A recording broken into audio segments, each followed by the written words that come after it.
নমস্কাৰ, মই অবিনাশ বৰুৱা। আপোনালোকে চাই আছে এবিছ ক্লাছেছ।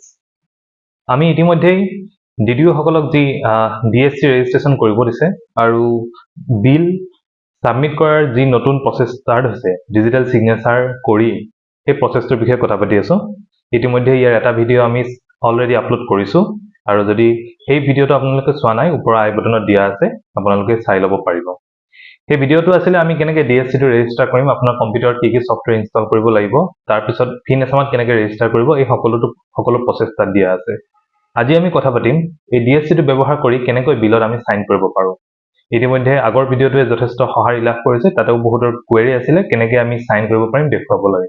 তো আজি ভিডিঅ'টো তাৰ ওপৰতে হ'ব কেনেকৈ আমি সাইন কৰিব পাৰোঁ। পোনপ্ৰথমে আপুনি এই DSC টোকেনটো আপুনি নিজৰ চিষ্টেমত USB পৰ্টত আপুনি ভৰাই লওক। ঠিক আছে, এইটো ভৰালে পপ আপ এটা শ্ব' কৰিব পাৰে য'ত এইটো দেখুৱাব যে চিষ্টেমটোত আপডেট চেক কৰিব আৰু লগতে যদি কিবা আপডেট আছে ইনষ্টল হৈ যাব পাৰে। আচ্ছা, লগতে এটা কথা কওঁ যে আপোনাৰ পিচিত ইণ্টাৰনেট কানেকশ্যন লাগিব। ইণ্টাৰনেট কানেকশ্যনটো আপুনি ভাল ইণ্টাৰনেট কানেকশ্যন এটা ইউজ কৰি লওক। তো গোটেইখিনি পপ আপ আহিলে ঠিক হৈ গ'ল, দেখাইছে যে current version is the latest version. Okay, তেতিয়াহ'লে আমি এতিয়া ইউজ কৰিম। পোনপ্ৰথমে আমি চেক কৰিম ব্ৰিজ ছফ্টৱেৰটো। এইটো যিটো ব্ৰিজ বুলি ছফ্টৱেৰ আছে এইটো আমি চেক কৰি ল'ম। সেইটো খুলি লওক। আপুনি ইয়াৰ পৰাও খুলিব পাৰে বা আপুনি ষ্টাৰ্টৰ পৰা গৈ খুলিব পাৰে। ইয়াতে দেখাইছে ছাৰ্ভিচ ষ্টেটাছ দেখাইছে ৰানিং। এইটো ৰানিং হৈয়ে থাকিব লাগিব। এইটো ৰানিং হৈ আছে মানে আপুনি কাম কৰিব পাৰিব। অ'কে, ফাৰ্ষ্ট কাম আমাৰ হৈ গ'ল ব্ৰিজত আমি ছাৰ্ভিচ ষ্টেটাছটো চেক কৰিলোঁ। নাম্বাৰ 2, ছেকেণ্ড কামটো হ'ল আমি এই টোকেনৰ যিটো ছফ্টৱেৰ আছিলে সেইটো খুলিম। এইটো হাইপাৰ PK বুলি যিটো আছে টোকেন মেনেজাৰ, সেই ছফ্টৱেৰটো আমি খুলিম। খুলিলে সেইটো আপুনি এনেকৈ ষ্টাৰ্ট মেনুত গৈ পেলাই কৰিব পাৰে বা ইফালে আপোনাৰ কাৰ্চাৰটো নি সৰুকৈ এইটো পেনটো ওলাই থাকিব, পেন ড্ৰাইভৰ নিচিনাকৈ ওলাই থাকিব, এইটো কিন্তু ডাবল ক্লিক কৰিলে খোল খাব। ইয়াতে আপুনি লগ ইন কৰি লওক। লগ ইন কৰাৰ পিছত পাছৱৰ্ডটো দি লওক। এইখিনিলৈকে আপোনালোকে জানে বুলি মই ধৰি লৈছোঁ। পাছৱৰ্ড দিলে আপোনাৰ চাৰ্টিফিকেটটো শ্ব' কৰিলে, তাৰপিছত আপোনাৰ এতিয়া সাইন কৰিব পৰা হৈ গ'ল। এতিয়া আপুনি যাওক finassam ৱেবছাইটলৈ। finassam ৱেবছাইটলৈ গ'ল। আচ্ছা, এইখিনিতে এটা কথা কওঁ, আমি গুগল ক্ৰম নহ'লে মজিলা ফায়াৰফক্স যিকোনো ব্ৰাউজাৰে ইউজ কৰিব পাৰোঁ বা অন্য ব্ৰাউজাৰো আছে। এতিয়া এই finassam ৱেবছাইটটো জেনেৰেলি ফায়াৰফক্সত ভালকৈ কাম কৰে। ইয়াৰ কাৰণটো মই কৈ দিছোঁ। গুগল ক্ৰম আৰু ফায়াৰফক্স এইবোৰ হ'ল এটা ব্ৰাউজিং ছফ্টৱেৰ। ইয়াতে আমি ব্ৰাউজ কৰিব পাৰোঁ, ইণ্টাৰনেটৰ ৱেব পেজবোৰ খুলিব পাৰোঁ। গুগল ক্ৰম যিটো ব্ৰাউজিং ছফ্টৱেৰ আছে তাত এই ব্ৰাউজাৰটো যথেষ্ট চিকিউৰ। তাত আপোনাৰ গুগলে সেইটো হেণ্ডেল কৰে, গুগলৰ নিজা ছফ্টৱেৰ। সেইবাবে কি হয়, তাত যদি কিবা চিকিউৰিটি লেপছ থকা যদি কিবা ৱেবছাইট খুলিব খোজে সি নোখোলে, সি আপোনাৰ পৰা বহুত পাৰ্মিশ্যন বিচাৰিব। সেইকাৰণে মজিলা ফায়াৰফক্সত এই কামখিনি কৰিব দিয়ে, কাৰণ আমি বিভিন্ন টাইমত গভৰ্ণমেণ্ট যিবোৰ ৱেবছাইট আছে তাত কিছু চিকিউৰিটি লেপছ থকা আমি দেখা পাওঁ। সেইকাৰণে finasamতো তেনেকুৱা প্ৰব্লেম কিছুমান আছে। সেইকাৰণে কি কয়, ফায়াৰফক্সত খুলিবলৈ কয়। কিন্তু ইনিচিয়েল কামখিনি আপুনি গুগল ক্ৰমতো কৰিব পাৰে, কোনো কথা নাই। আপুনি পোনপ্ৰথমে finassam ৱেবছাইটটো খুলি লওক।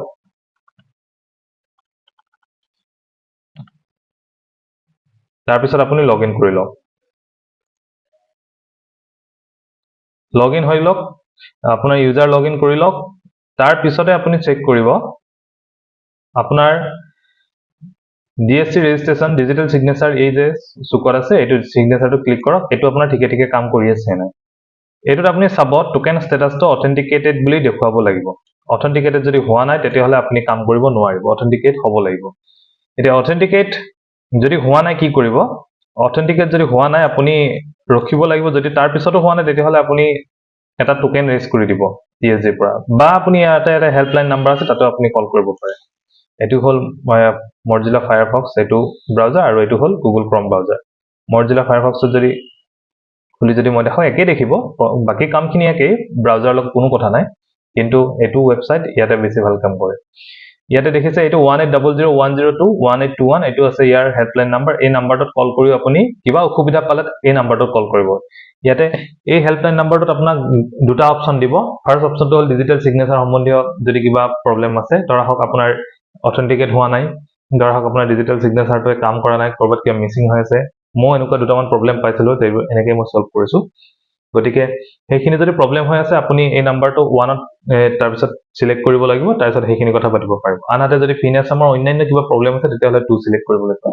ইয়াতে আপুনি কিবা অসুবিধা পালে তেওঁলোকক কণ্টেক্ট কৰিব। কিন্তু এইকেইদিন যথেষ্ট বিজি হৈ আছে, যাৰ কাৰণে তেওঁলোকে চবৰে হয়তো কল ৰিচিভ কৰিব পৰা নাই, আৰু আপুনি যথেষ্ট সময় ৱেইট কৰিব লগা হয়। এতিয়া আপুনি কি কৰিব, বিল ক্ৰিয়েশ্যনত ক্লিক কৰক, আপোনালোকৰ চেলাৰী বিললৈকে যাওক। তাৰপিছত আগৰ নিচিনাকৈ আপুনি বিলখন জেনেৰেট কৰক, আৰু জেনেৰেট কৰাৰ পিছতে আপোনাৰ এনেকৈ ওলাব। ইয়াত আপুনি দেখিছে এয়া বিল মডিফাই চিনটো ওলাইছে, বিলখন ডাউনলোড কৰা চিনটো ওলাইছে, আৰু লগতে এইটো ES বুলি নতুনকৈ আহিছে। এইটোতে আপুনি চাইন কৰিব লাগিব। সেইটোত আপুনি ক্লিক কৰক, আপোনাৰ বিলখন খোল খাব।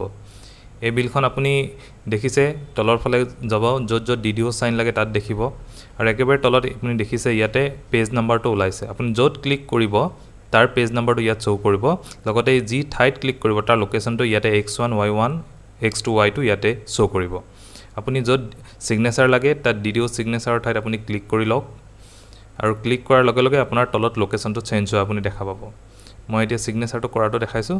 আপুনি যিকোনো এটা ঠাইত বাছি লওক, যিকোনো এটা পেজত চাইন কৰিলেই হ'ল, প্ৰত্যেকটো পেজত চাইন কৰিব নালাগে, যিকোনো এটা পেজত চাইন কৰিলে গোটেই PDFটো ভেলিড হ'ব। এতিয়া মই ইয়াতে চাইন কৰিম, ক্লিক কৰিলোঁ। ক্লিক কৰাৰ লগে লগে লোকেশ্যনটো ইয়াতে শ্ব' কৰিছে, দেখিছে X1 Y1 X2 Y2 ইয়াতে শ্ব' কৰিছে। এতিয়া এইখিনি হোৱাৰ পিছত বেলেগ একো কৰিব নালাগে, চাইনত ক্লিক কৰি দিয়ক। চাইন হোৱাৰ লগে লগে আপোনাৰ তাতে ছিগনেচাৰটো শ্ব' কৰিব। চাইনত ক্লিক কৰিলোঁ। চাইনত ক্লিক কৰাৰ লগে লগে PDFখন নতুনকৈ খোল খালে, আৰু তলত আপুনি ইয়াত দেখিছে ছিগনেচাৰটো। ইয়াতে যিটো কুৱেশ্যন মাৰ্ক আছে এইটো কাৰণে ভয় খাবলগীয়া একো নাই। ইয়াত ছিগনেচাৰটো ৱেব পেজত খুলিলে এনেকৈ কুৱেশ্যন মাৰ্কটো আহে, পিছত আপুনি যেতিয়া খুলিব সেইটো নোহোৱা হ'ব। ডাউনলোড কৰি লওক বিলখন ডাউনলোড কৰি আপুনি ছেভ কৰি লওক। এনেকৈ আমি বিল এখন আমি চাইন কৰিব পাৰোঁ, ডিজিটেল চাইন এনেকৈয়ে হৈ যায়। যিকোনো এটা পেজত চাইন কৰিলেই আমাৰ হৈ যাব।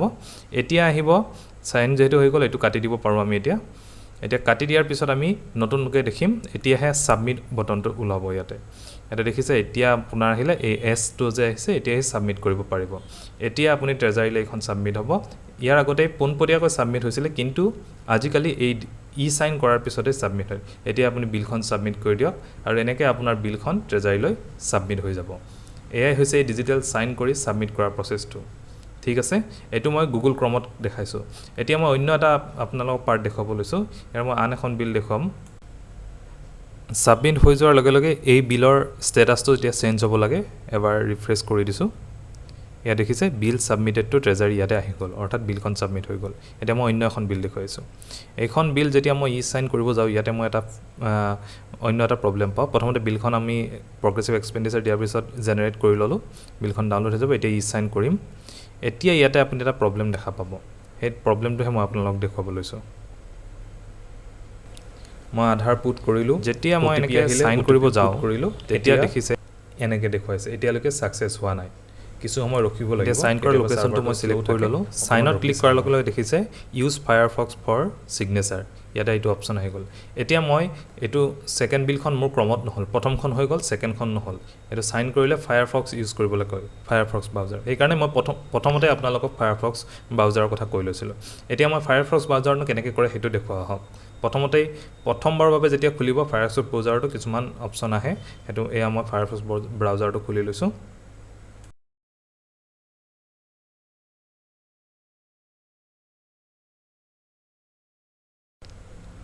এইটো হৈছে মাইক্ৰ'ছফ্ট ফায়াৰফক্স ব্ৰাউজাৰ। ইয়াতে এড্ৰেছ লিংক বাৰত মই fin.assam. এড্ৰেছটো মই পুট কৰিলোঁ, fin.assam.gov.in। এই ৱেবছাইটটো ক্লিক কৰাৰ লগে লগেই প্ৰথমবাৰ আপোনালোকৰ হয়তো খোল নাখাব পাৰে। মোৰ যেনেকৈ আহিছে এই ছিকিউৰিটি প্ৰব্লেম এটা দেখাইছে, এনেকৈ আপোনালোকৰ শ্ব' কৰিব পাৰে। এতিয়া দেখিছে এডভান্সত ক্লিক কৰাৰ লগে লগেই আন এখন আহিছে, আৰু ইয়াতে একচেপ্ট ৰিস্ক বুলি এটা অপশ্যন আহিছে, এইটোত ক্লিক কৰিব লাগিব। তেতিয়াহে আপোনাৰ ফিনাছাম ৱেবছাইটটো ফায়াৰফক্সত আপোনাৰ খোল খাব। ইয়াতে খোল খালে ইয়াতে আকৌ আগৰ নিচিনাকৈ লগ ইন কৰি লওক। এতিয়া ফায়াৰফক্সত মই চাইন কৰিব গৈছোঁ। চাইনত ক্লিক কৰিলোঁ। দেখিছে আকৌ আগৰ নিচিনাকৈ PDFখন খোল খালে, আৰু PDFখন খোল খোৱাৰ পিছত মই আকৌ লোকেশ্যনটো চিলেক্ট কৰি ল'লোঁ। এই লোকেশ্যন চিলেক্ট হৈ গ'ল। এতিয়া মই চাইনত ক্লিক কৰিম। চাইনত ক্লিক কৰাৰ লগে লগে এইবাৰ কিন্তু অন্য এখন পপ আপ আহি গ'ল আৰু ইয়াতে আধাৰ অথেণ্টিকেট কৰিবলৈ শ্ব' কৰিছে। এই প্ৰব্লেমটো বহুতৰ হৈছে, বহুতে আধাৰ নাম্বাৰটো পুট কৰাৰ পিছতো OTP-টো পুট কৰাৰ পিছতো কিন্তু এৰ'ৰ দেখাই থাকে। এইটো আচলতে finassam বা ডিজিটেল ছিগনেচাৰৰ প্ৰব্লেম নহয়, সেই প্ৰব্লেমটো হ'ল আধাৰ ৱেবছাইটটোৰ, এইটো যিটো নেশ্যনেল লেভেলৰ যিটো ৱেবছাইট আছে UIDI বুলি কয়, সেই ৱেবছাইটটোৰ প্ৰব্লেম। তাত ছাৰ্ভাৰৰ প্ৰব্লেম থাকিলে আপোনাৰ এৰ'ৰ আহে, কিন্তু কেতিয়াবা এনেকৈ কামো কৰে। এতিয়া মোৰ প্ৰথম বিলখনত দেখিছে কোনো ধৰণৰ আধাৰ অথেণ্টিকেট নকৰাকৈ চাইন হৈ গ'ল, কিন্তু এইখন বিলত আধাৰ অথেণ্টিকেট কৰিব দিছে। এইটো হয়তো কেতিয়াবা এনেকৈ দিব আৰু কেতিয়াবা নাহিব, এনেকুৱাই হ'ব যেন মই পাইছোঁ। গতিকে এইখন বিল মই আধাৰ অথেণ্টিকেট কৰি দিওঁ, তাৰপিছত চাইন হয় নে নহয়, এৰ'ৰ আহে নে ছাকচেছফুল হয় আমি চাওঁ আহক। কেইমিনিটমান ৰখাৰ পিছত দেখিছে চাইন হৈ গৈছে, এয়া হৈ গ'ল চাইন, ছিগনেচাৰ হৈ গ'ল আৰু ছিগনেচাৰটো তলত শ্ব' কৰিব। অৰ্থাৎ এনেকৈ মই দ্বিতীয়খন বিলো মই এনেকৈ চাইন কৰিলোঁ। বিলখন ছেভ কৰাৰ পিছত এইটো কাম নাই, এইটো কাটি দিম মই এতিয়া। এইটোক কাটি দিলোঁ। এতিয়া বিলখন ছাবমিট কৰা অপশ্যনটো আহিছে, বিলখন ছাবমিটত ক্লিক কৰিলোঁ, প্ৰচিডত ক্লিক কৰিলোঁ, ছাবমিট। এতিয়া মোৰ বিলখন ছাবমিট হৈ যাব, ট্ৰেজাৰী ছেকেণ্ড বিলখনো মোৰ ছাবমিট হৈ যাব। তো এয়াই আছিলে এটা সৰু ভিডিঅ' যাৰ জৰিয়তে মই যিখিনি নিজে কৰিব পাৰিছোঁ সেইখিনি আপোনালোকৰ লগত শ্বেয়াৰ কৰাৰ এটা চেষ্টাহে মাথোন।